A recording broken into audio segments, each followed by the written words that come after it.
Hey, welcome back to Sidebar Social. I'm Dana Stewart. And I'm Jennifer Grinke. All right, we need to talk. Okay. I feel like you're starting to get a Mahjong addiction, and I need you to first explain what it is. I feel so out of the loop. Well, Dana, I feel like I'm finding my inner grandma. So what started happening now, like you'll be at a dinner party, you're having some champagne or maybe not. And then all of a sudden someone's like, do you want to play Mahjong? And then And what then, happens? yeah. So you try to make patterns with tiles. But I don't get it. Try to make patterns. Like, what does that It's mean? very competitive. And I have this one friend and she's like the Mahjong police. So if you're not following the rules, and there's a lot of rules. Do I know this one friend? You know her. Yes. Yeah. Blonde. Yeah. My height. Yep. I know it. Yeah. Okay. When do I get to play with you in this one Like, friend? I think I'm labeled in our group, when you get like groups, as a cheater. Oh, you're the cheater? Yeah, but I'm it's gonna not. watch. I'm not trying to cheat. I just don't understand the rules very well. That's what all cheaters say. Yeah. Yeah. Highly suspect. There's been a few times when I've actually screamed out that I've won. It's kind of like bingo. Like you scream out that you've won, and then the Mahjong police told me I didn't win. The Mahjong police. So You need to get her a sleeve like that says MP, like Yeah. military police, but Yeah. in Mahjong. Yeah, that's she's strict. She was strict last night. So. yeah. I could talk to her for you. Okay. Thank Okay, you. you're welcome. All right, so today we are going to do kind of like a part 2 of frequently asked questions, right? We kind of did our Mythbusters before Yeah. going into the new year. So we're That was going fun. we got a part 2. We have more questions that viewers have submitted, so let's get into some of those. Okay. A big one that was asked is, can I record my ex? Okay. So Texas is a one-party recording state. So what that means is that in Texas, only one party to the conversation has to know it's being recorded. So in Texas, if you're recording a conversation between you and your ex, it is legal.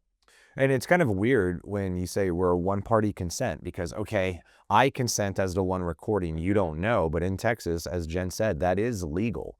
But what if the person that you're recording is not in Texas? Then what?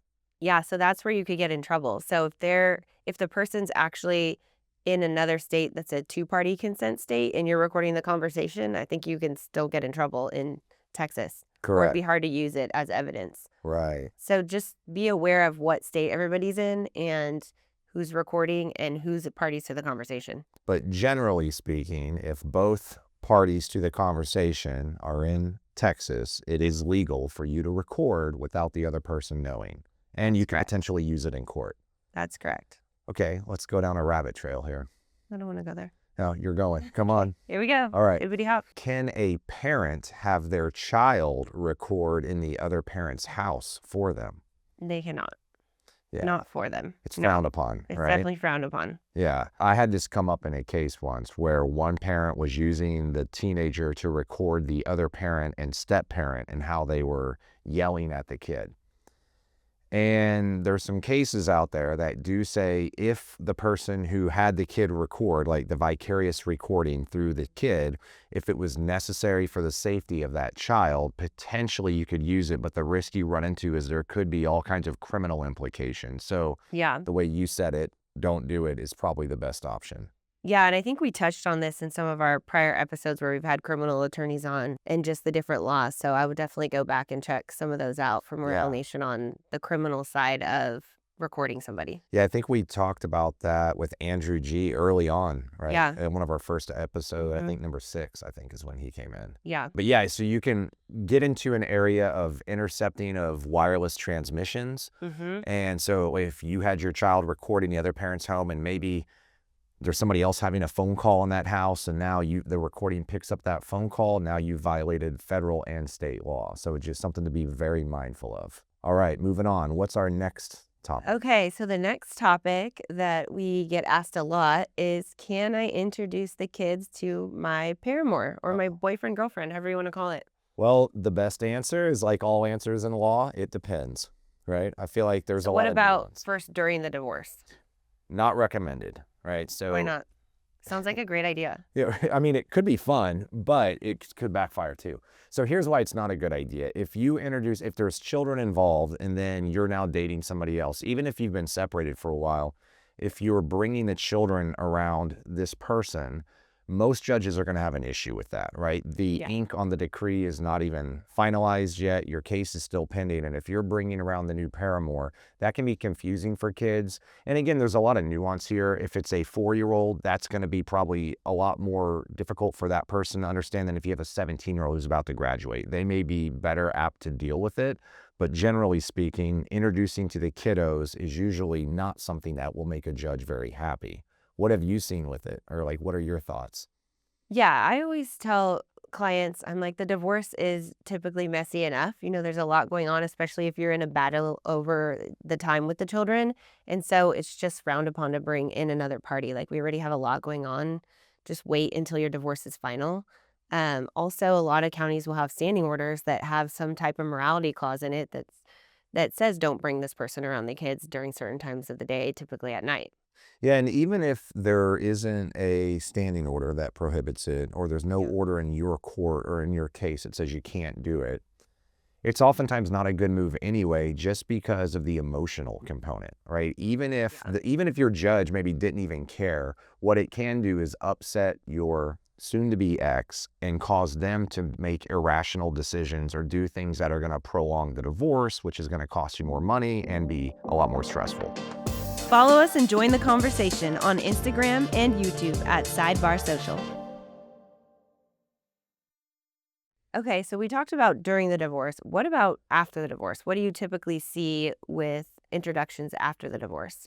A lot of times courts will implement or attorneys will agree in a settlement for something called a morality clause, which basically says for a period of time after the divorce, no one's going to introduce the kids to a significant other. And the idea with that is to give a little bit of a transition period for the kids, let them get used to this new life where their parents are not living under the same house before you bring in a third party into the mix.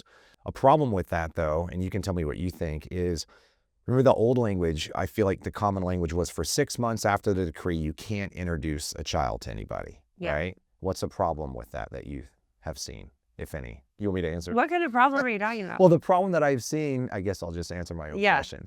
The problem that I've seen is a person may wait, they may start dating somebody like on right before the 6-month mark. So it's a brand new relationship, and then they immediately start dating somebody, introduce the kid, that relationship doesn't last, and then you get a revolving door of people Yeah. coming in and out. So I think sometimes it's more common now to have language that says until you've been with that person for 6 months, you can't introduce the kids to Yeah, and that that, person. has problems too. I have one where it's like, how do you prove when it started? Or, Yeah. so, I think it's just being aware, of your co-parenting relationships, having respect for other person because you want that same respect from them, letting them know when you're dating someone new.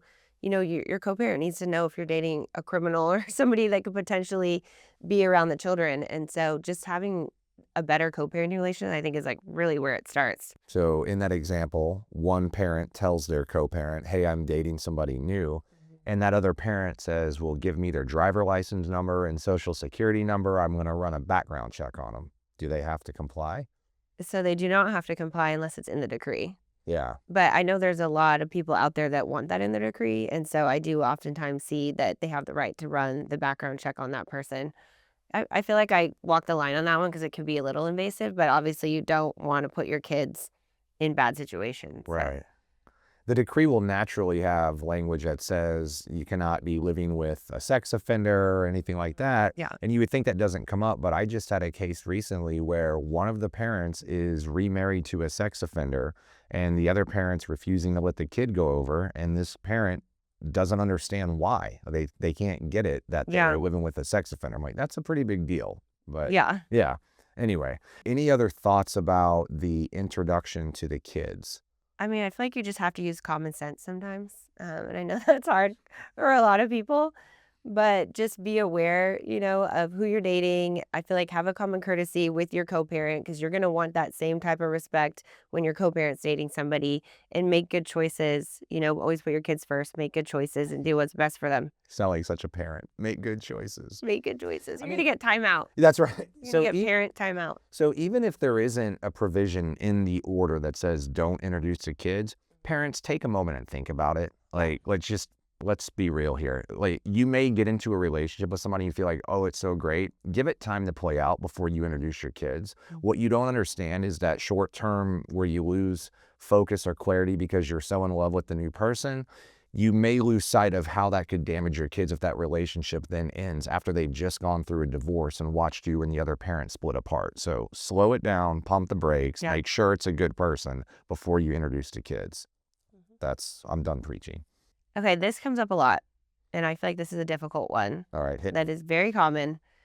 What do you do if your ex or even your soon-to-be ex is bad-mouthing you to the kids? You badmouth them back, right? That is not the answer. 2 wrongs make a right. That is not the clinical answer. Okay, sorry. Okay, just kidding. Just kidding. Okay.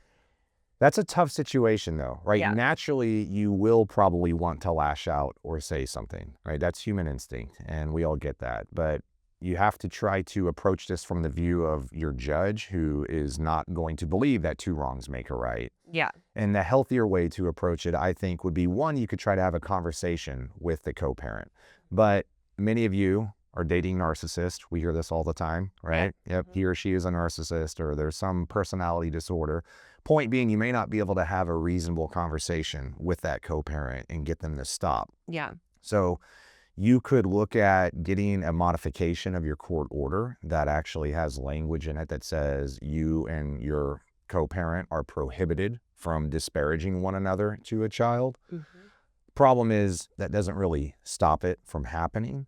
So I do think an actual practical tool, one would be to potentially get a child in counseling to try to help process what they're feeling, because what we always hear is when a kid hears either parent badmouthing the other, they internalize that because they know they are half each parent. And so if my mom or dad is bad, I must be bad too, and how damaging that is for kids. So I think a counselor can help, not only for the kid to process what they're feeling, but to document what that kid's hearing, so that if it doesn't stop, meaning the disparaging keeps happening, you may be bringing that counselor to court to testify as an expert to support why you're asking the judge to make changes to your decree.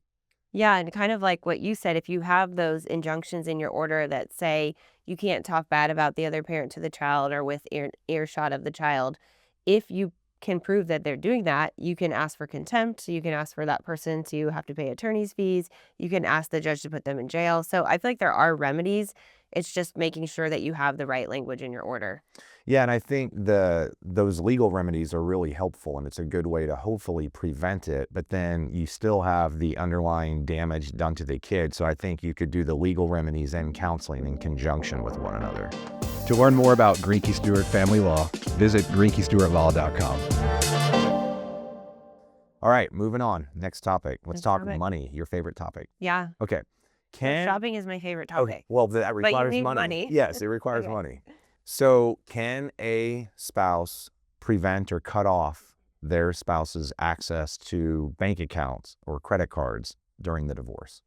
Okay, so this comes up a lot. Mm-hmm. Most of the counties will have what's called a standing order. And so that's an order that goes in place during the pendency of the divorce. And that does not allow you to cut people off from credit cards. It does not allow you to restrict them from bank accounts. What you can do is make an agreement on those things. You can put in place, I think we've talked about this before, temporary orders, or you can go to the judge and have the judge issue an order. And so you might do that if somebody's excessively spending on a credit card or withdrawing large sums of money. Typically in those situations, we'll go ahead and get something like that. But in general, if you have one of those standing orders, you can't restrict the access.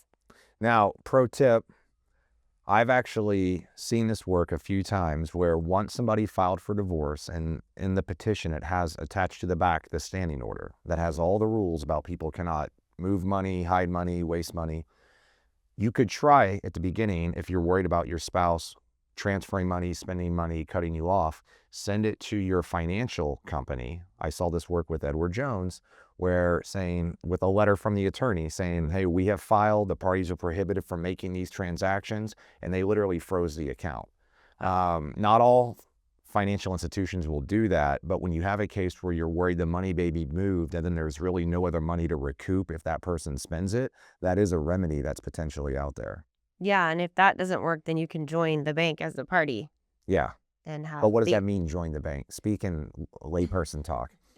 So you can serve the bank or the financial institution with the divorce lawsuit and join them in the divorce as a party to the divorce. And so that way, if they're a party, the court can enjoin the bank from allowing the money to be Yes. touched. That's another pro tip.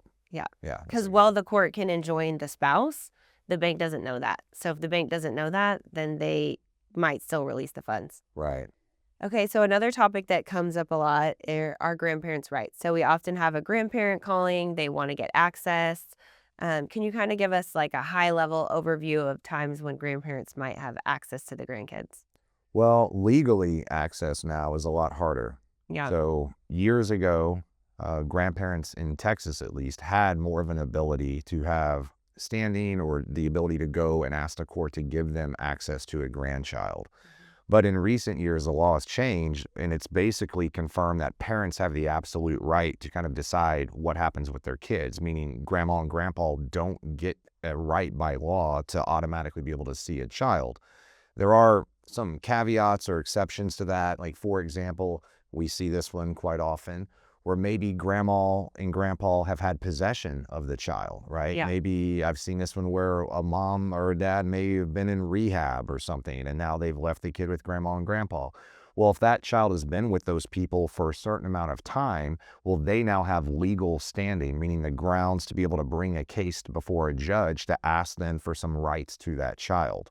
What other scenarios can you think of with grandparent rights? Yeah, other scenarios might be if both the parents are not fit to be parents. So we see that a lot come up in CPS cases. Yeah. So the parents might be abusing drugs or alcohol or abusing the children. And so in those situations, the grandparents often will intervene and come in and try to get possession and access of the kids. Yeah, that does come up quite a bit too. So if you're a grandparent watching this and you're wondering if you have the ability to get legal rights to your grandchild, you need to consult with a competent family law attorney because it's a very nuanced area of law. It's very fact specific. So reach out to an attorney that knows what they're talking about so they can help guide you through it. You have any other thoughts about the grandparent situation? I mean, just be as involved as you can or as the parents will let you and try to establish patterns that, you've had the kids with you a lot. It would be, almost put them in like some type of emotional distress not to see you. I mean, just doing whatever you can to establish a good relationship with the kids. Yeah, An and involved keeping a one. record of it too, Yeah. right? Like, especially if you've got one of the parents are leaving the child with you or the children with you a lot, Yeah. just keep a little journal where you're noting, okay, I've had them on these days, these times, or whatever, so that if you do have a situation in the future where you're contemplating going to court, now you've got the evidence to back up why you're asking the court to make a change. That was fun today. Always I fun. love hearing from the viewers. We love getting questions from you guys. So if anything comes up, please submit them to us. And we'll see you next time on another episode of Sidebar Social.